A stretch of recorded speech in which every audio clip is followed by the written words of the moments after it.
It's over a century of people taking that first step and just shaving that wood down. Very cool. Little, you know? Very cool. You can just see the history right there. Apparently, most people leave with the right. Go left, go left. Yeah, go left.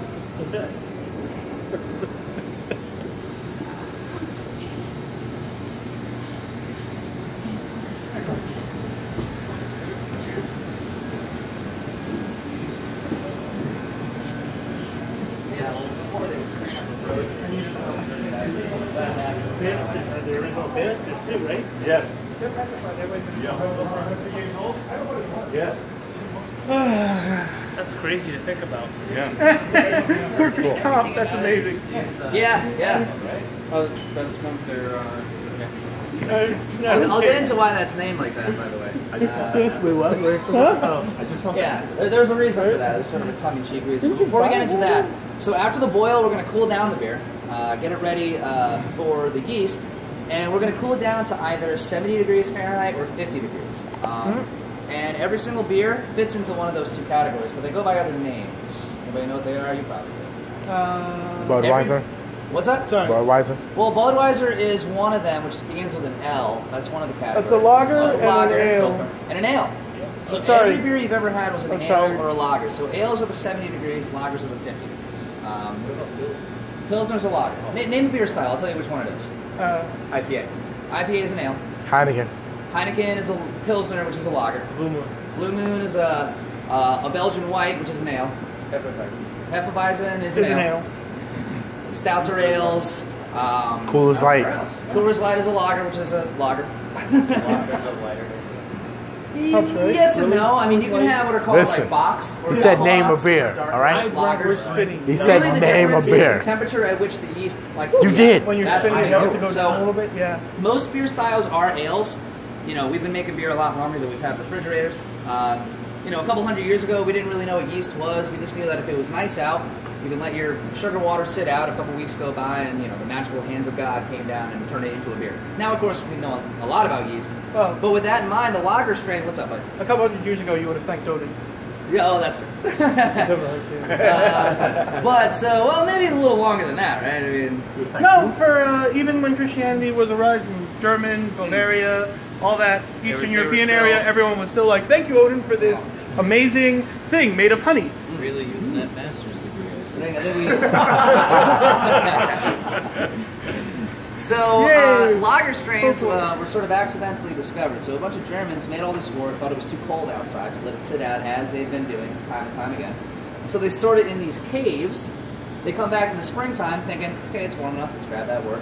They go inside the caves to find out that it already became beer. There was some yeast strain in the walls of those caves that liked to eat fermentable sugars at a cooler temperature, which up to that point had never been seen before, and thus the lager was born. So we can do both in the same fermentation tanks because of this wonderful thing called glycol. So glycol is this heat exchanger / insulator. There's a version of it in like your antifreeze and stuff like that. So basically, think of these as giant thermoses. So you got the metal that you see, what we call a glycol jacket, more metal than the beer inside of that. So that glycol is going to act as this insulated barrier and not let what's going on outside affect what's going on inside, which is also the reason we can have those 600s sitting outside. Doesn't matter if it's the middle of winter or the middle of summer, we can brew beer out there, or ferment beer out there. So the other thing I want to point out about these is how the tank kind of comes to a point, right? So that's collecting dead yeast. That's the whole idea there. So as the yeast is doing its thing, some of it's going to die. It basically kind of like coagulates a little bit, becomes more solid, sinks to the bottom, and we can purge it off with that little valve right there because it will create off flavors if we let it hang around too long.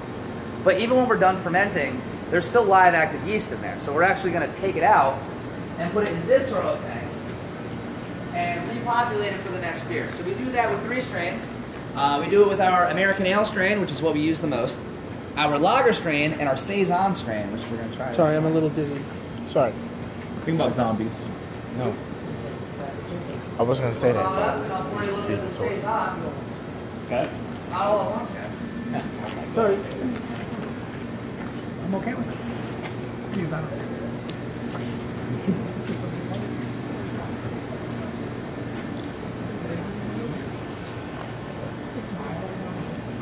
Thank you.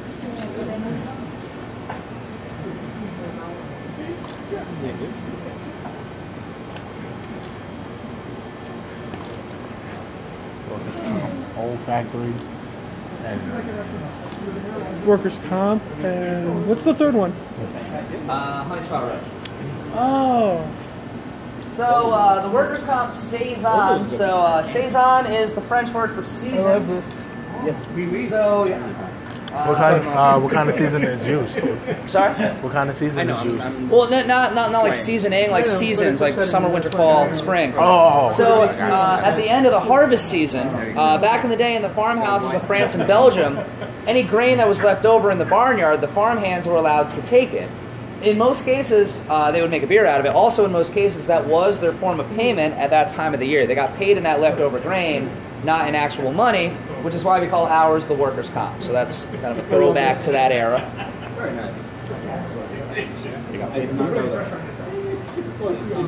Told y'all? Yeah, saisons, it's a pretty wide spectrum. You would have some that are kind of fruitier, brighter, some that are a little more spicy, barnyardy. Ours is a bit more on the fruity side, what are called esters. Esters versus phenols. Phenols are the more spicy kind of thing. What's that? There is. There's a nice kind of cleanness. It's the grain build, which is kind of just a hodgepodge of grains. I'm sorry, I'm like an amateur beer maker, and I'm like, everything I make is horrible. I do not want to taste it. Well, the great thing about bad beer is that it still gets you drunk. Yeah, no, my point is that how do you do, because I've tried to make a taste that's dry, like this, and it did not go. Honestly, it's the yeast strain. He causes workers' comp. You gotta balance out. You gotta balance out like the amount of fermentable sugars you have versus the attenuation of your yeast. If there's leftover sugars that the yeast can't possibly eat, you're gonna get sweetness. If you want that dryness, you gotta have enough yeast for the sugar that you had in there. Okay. And actually, there's this enzyme now that people are messing around with. Have we heard of the Brute IPA? It's kind of this brand new thing that came out of San Francisco. So what they're doing is they're putting that enzyme in very late in the game, and the enzyme just kind of eats up any leftover sugar and just dries the crap out of it. Yeah. It's a really interesting style. If you get a chance, please have one. We had one on, and we're going to re-release it, and it's called Dry and Mighty is what it's going to be called. But yeah, the Brute IPA, like Brute Prosecco, like B-R-U-T. Brute. Yeah, Brute. Yeah. Where is it? Well, it originated in San Francisco this year. It's a brand new style. But you'll see a lot more of it now. You made it? So that means they're gonna re-release it next year. But Yeah, well, the Dry and Mighty will come out, I think, in like March. not so the dry and mighty, but the yeast. I've ordered some of it. But, not the yeast.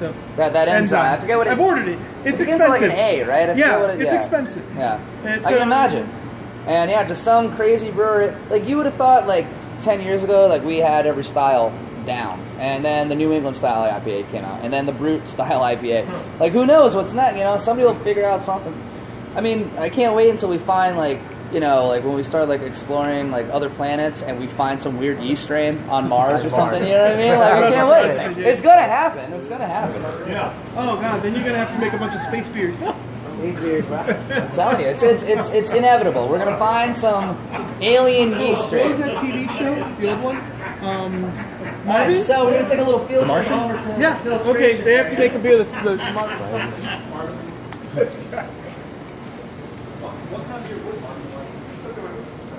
Can you imagine Marvin being here? Oh my god. That's a crazy thing. Like, I don't know. Yeah, the road rings. I wish I had one of these in my apartment. Squeegee everything in there. Right? But yeah, so this is our filtration. So there's centrifuges. So they're going to spin at a constant rate, and the variable is how slow we let the beer go through. So the more filtered it is, the slower it goes through. So the first beer that we had, very cloudy, goes through very quickly. The one that you have now, a little bit of a haze to it, goes through a little bit slower. And when you're done with that, we're going to have the olfactory Pilsner, which is our most filtered beer. It goes through the slowest out of all of our beers. But yeah, so we bought this second one just to kind of speed things up. So now basically the batch will branch off two, go through those centrifuges, come back together. How much are these? Is this system? Oh god, I have no idea. Couple million, No easy. clue. Well, that thing's about Million. Well, what do you mean? Yeah. So I could just imagine. Yeah, no, like Well, Just so the- the new place that we opened, Area 2, I think the budget for that, like all in all, was like 23 million. So, Where's Area 2? so it's going to be, you can see it, you probably got on the highway here, right? Yeah. Well, if you just take a little left It's literally right there. It's going to be. It's on the same campus. We kind of bought like all the acreage, and so that's going to be open in March, and that's going to be for sours and Bear Lake stuff. So that's going to be kind of the fun, funky place over there. So look for that. Mm-hmm. That would be Marvin and Marshall. Yeah. You'd make a sound. Yeah. Yeah, exactly. But yeah, tall so is that's going to Towers? be Phil Markowski's playground over there. He's just going to be going nuts over Who's the there. owner of Phil Markowski? Well, he's one of the partners. He's our head brewmaster. He is sort of the brains behind all the recipes. One of the roads. Yeah, he's one of the roads. Yeah. So how tall are these bad boys? How tall? I would say based on 20%. Yeah, that sounds about right. Yeah. Yeah, I don't know how tall they are. Well, hold on. I'm like exactly 6 foot tall. So just add me up.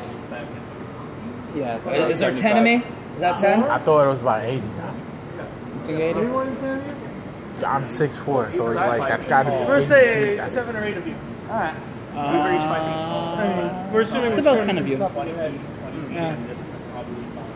Yeah, it's about 10 of you. So, and actually, while we're over here, there was one that was Let's walk over here. I got more like 60. 'Cause I'm looking at not this one. I'm looking at the other one. Yeah, I know. That is 5 feet. These are 5 feet. So, it's 4 centimeters. It's about 50 feet.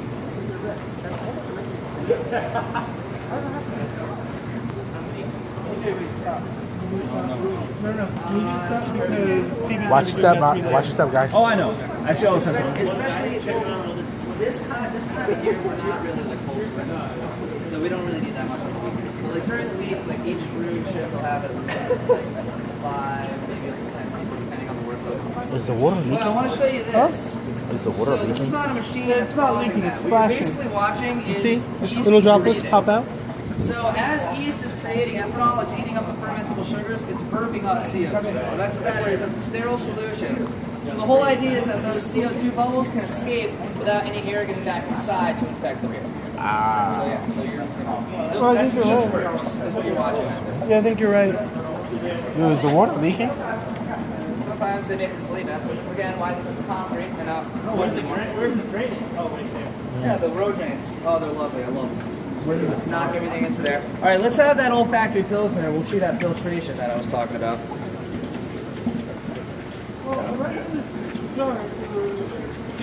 Oh, it's that. It's salt water.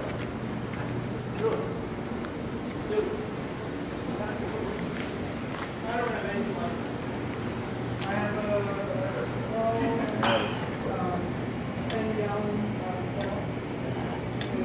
Yeah. Use your ball. Demonstrate once that settles. You just see how crystal clear that is, right? maybe. No, I mean, I've taken over well, it's not actually I've taken over the garage slash basement, and I've basically got what's essentially like a couple large bathtubs, like not actual bathtubs, but something about that size. I know you're You got Monday to recover. I'll give you away. No, I'm pouring. Pouring. Pouring. Like a second stove that I hooked up. Remember, to the I'm basement. driving, so I have to give most of it So away. like I basically turned the basement into a brewery place that just is terrible. Hold on. Thank you. I'm not giving you all of it. I still need to taste it. Oh, that's nice. Yeah, but I was at the tip. Like a smooth Tastes like beer. orangey type taste. Yeah. Sorry, like I was saying, I basically taken Yeah. my parents' basement. Like a maybe. No, not a grape. I made like one passable beer that I like. What do you brew ales mostly? Have you tried I lager? prefer stouts. Mostly Okay. lager. Yeah.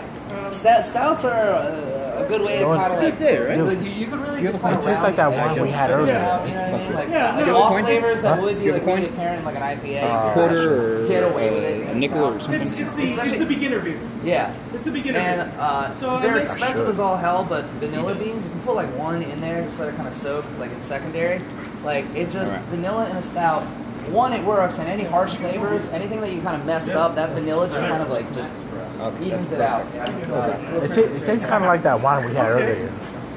No, A little bit. Yeah, no, I Alright. mean like one. Now, you remember why my name is Magic Mark.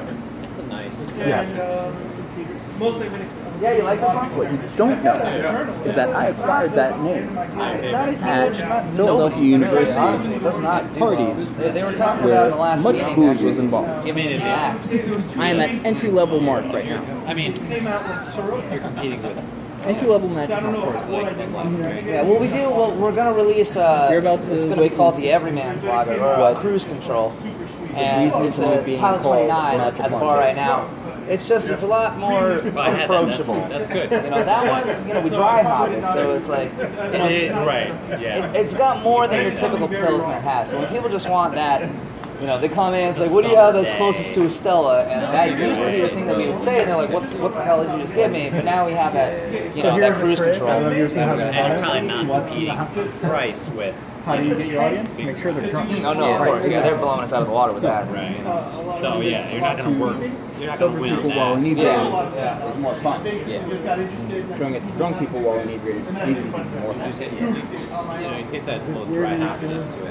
Yeah, you know, it's very subtle. I saw that kind of hair. Stay away from my wallet. I recommend it. It's good. You saw how well I did that, though. Yeah. That's why. Stay away from my I don't hate it, but not one of my go-tos. I'm glad I'm left-handed, so whenever he shakes my hand, I watch it for So, what's like me looking at mushroom videos on Yippa, or Yippa. He's a real fucking wild. Oh, he is. He's batshit insane.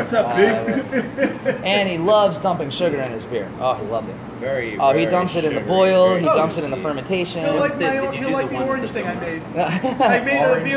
I made a beer with oranges. Like I took orange slices Oh, okay. and threw it into the thing. All right. Into the mosh, and it came out so sweet. It was, Oranges are sweet, of course. Yeah. it was basically alcoholic orange juice. That's how it came out.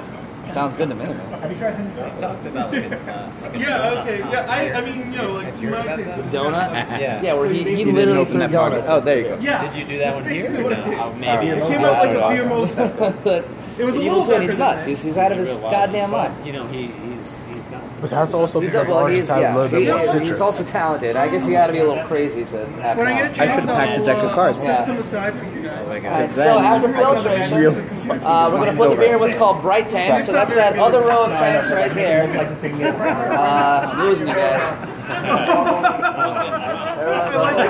After that third beer, man, it goes downhill from there.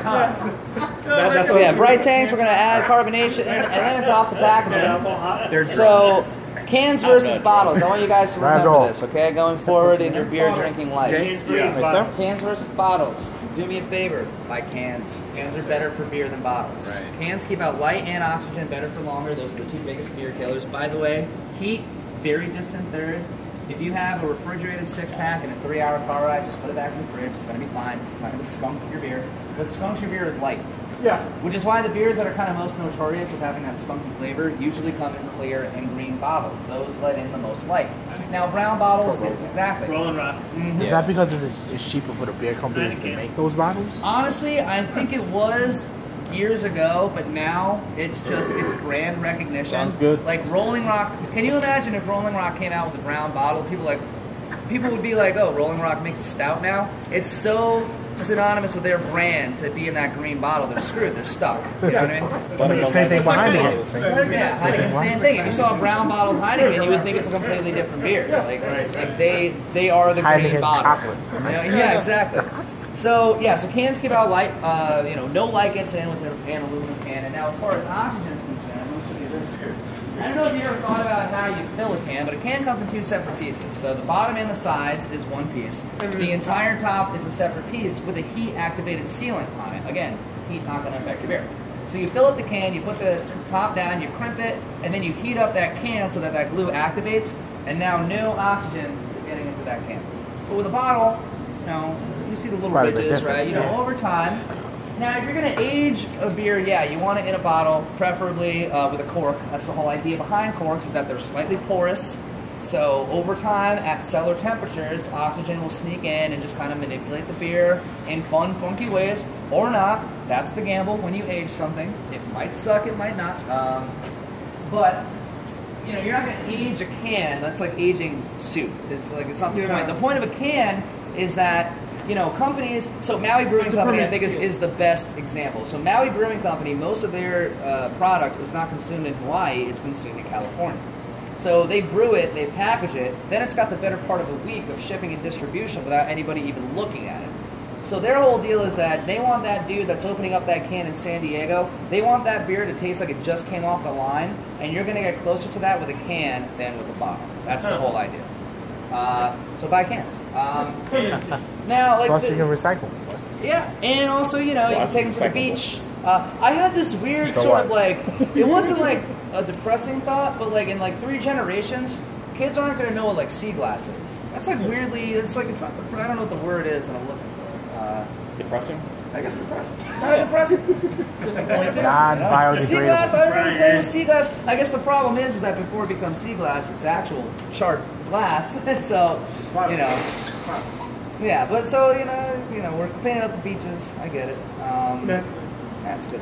And also you can crush cans so that, you know, your garbage bag is only this big, it's only this big.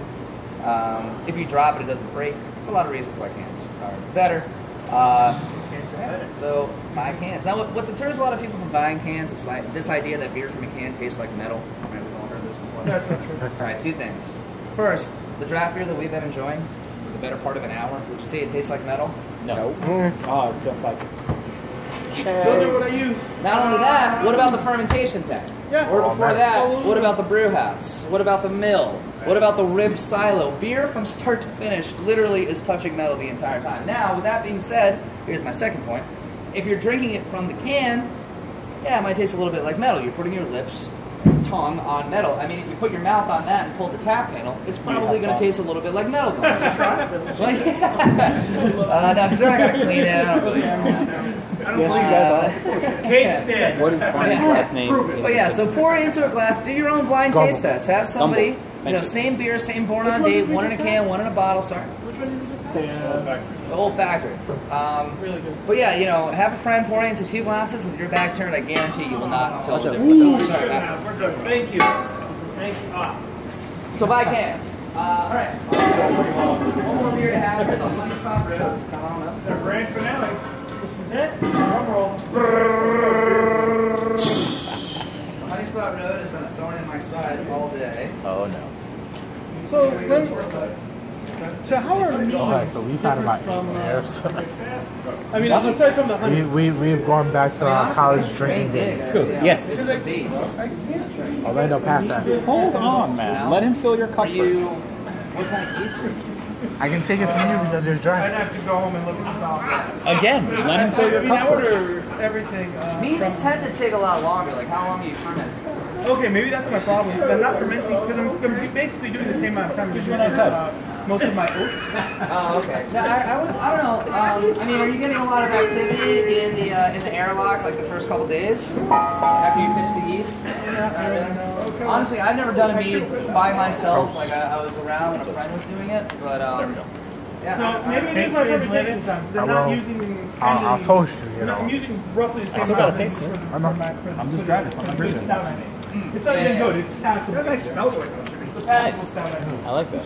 Yeah, no, I would let it hang out a little bit longer. See what happens. I'll try that with my next guy. Oh, it smells a little bit All like right, so I'll leave you with my favorite Two Roads story. So are we all familiar with the Little Heaven? I love it. Train. So, that was not an original beer. That came about a year and a half to 2 years after we opened. We were giving this We're gonna stop gentleman these a after tour that used to work at US Baird. Remember, that's what was here before we were. So, he comes down these steps, and he looks up in this area here. And he goes, oh yeah, that was Little Heaven. And the tour guide was like, all right, man, I'll bite. Like, what the fuck are you talking about? And so, apparently, back in the day, it's like this weird floor in between floors. There's only 2 access points, or 3. You can put a ladder right there. And so basically, if you wanted to like, escape from the bosses, or maybe the wives would come over on the lunch breaks. Little Heaven, Hide out. Right? Hide out. And now that's where we keep our t-shirts, so keep that in mind. Have you made a Little Heaven t-shirt? We do have a Little Heaven t-shirt, Awesome. yes. But it's just, it's just the logo of Little Heaven. It doesn't, have like 2 people from the 1957 set. This is pretty good. Yes. Which one is this? The Honey Smell Road. So cheers, everybody. Thanks for coming out. Thank you very much. Take your safety glasses, just put it into this red bin Wait, for don't me. we get a ride on that thing now? On one thing.